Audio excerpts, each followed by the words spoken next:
when Moss, for example, could go straight through on rain tires, even on a just slightly damp circuit, we wouldn't have been able to do that because we would have worn the tires out and had to change and therefore have lost infinitely more than what little advantage the rain tire would have given us, the high hysteresis tire would have given us, you see. So it wasn't quite as simple as saying that we had a lot of extra power and that Moss managed to beat us on several occasions in spite of that. It was a give and take situation, but to compare the two is like comparing apples and pears.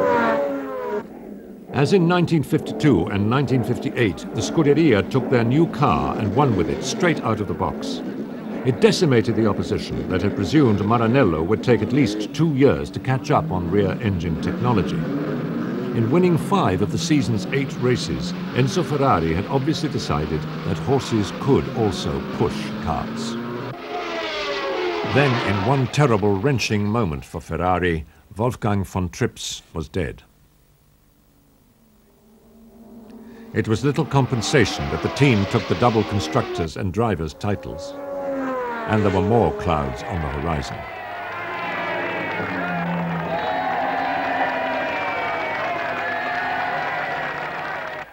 John Surtees joined the team in a period of turmoil.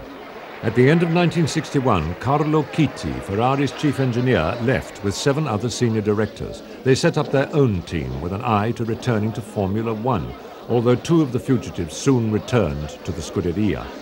In addition, Enzo Ferrari had to devote most of his energies to fight off the smothering embrace of America's Ford Motor Company. The jilted suitor decided, if you can't join them, beat them, and the Ford Cosworth engine was born. For over a decade, Ferrari was the only non-Cosworth engine on the grid. In typical fashion, Enzo Ferrari merely rolled up his sleeves and waded into the challenge. An Italian journalist noted he got angry, and anger took 10 years off his age. By 1964, he had nothing to be angry about.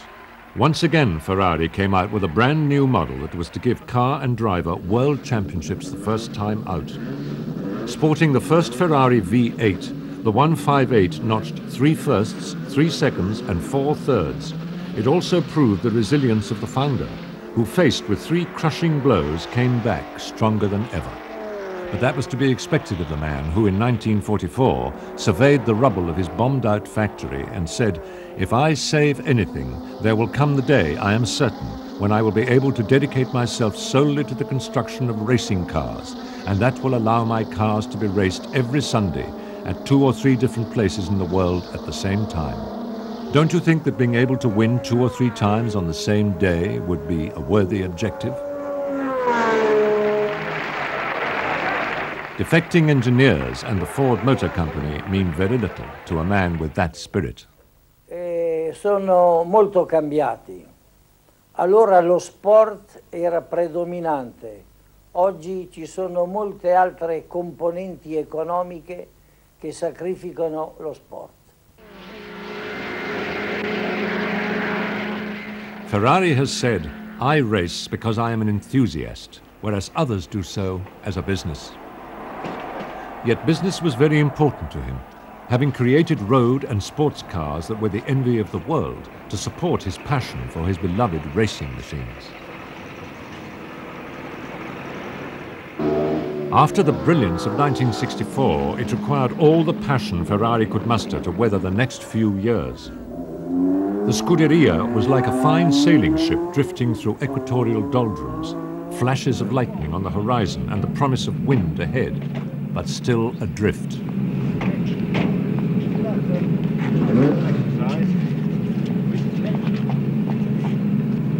In my opinion, he was a fighter. He was stronger in the bad moment than in the one in which he was winning races. More strong when he was a loser than was a winner, because he was loving racing. In the spring of 1969, a cordial marriage was arranged between Ferrari and Italy's Fiat. The massive manufacturer took a majority interest in the minuscule Maranello operation and immediately assumed responsibility for its production cars. This freed Enzo Ferrari to concentrate on and be in complete control of all racing activities. Now that he was again purely in motor racing, was it like the earliest days of the Scuderia? Direi che è cambiato tutto. sono cambiate le strade, sono cambiati i regolamenti, sono cambiate le consuetudini, sono cambiate le macchine, il mondo ha camminato velocemente, per quanto ritengo che non vi sia niente di nuovo. In 1974, the tide reversed with a roar, the flying red cars again the standard of excellence in the industry. Most responsible was the new Model 312, a product of the close collaboration between engineers Mauro Forghieri, Franco Rocchi and Giancarlo Bussi.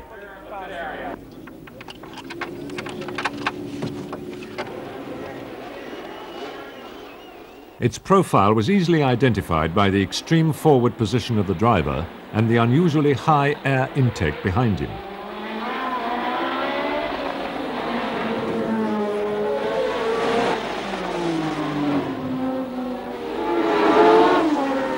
As proof that Maranello was firmly once again a player in the championships, the Scuderia scored 3 wins and 7 second placings. Clay Regazzoni was bumped from the World Championship at the final race of the season by the thin margin of 1 point. With teammate Niki Lauda also prominent in the title hunt, 1975 loomed as the full return of the prancing horse.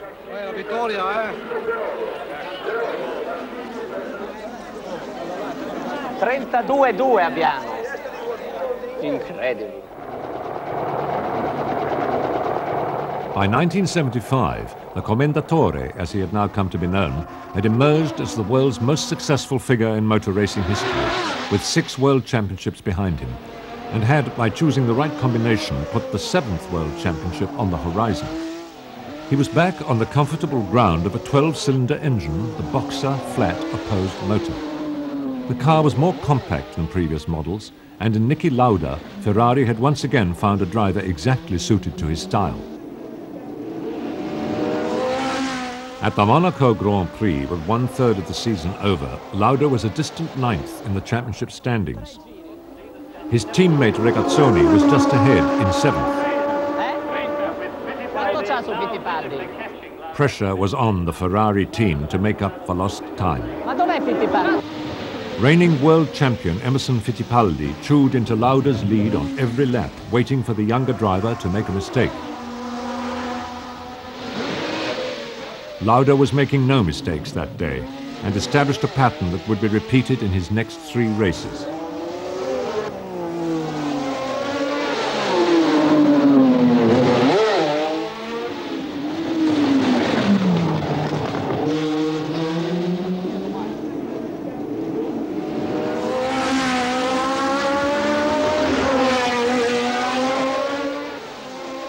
Monaco proved to be the seminal race. Only once before, exactly 20 years earlier, had the Scuderia conquered these narrow city streets.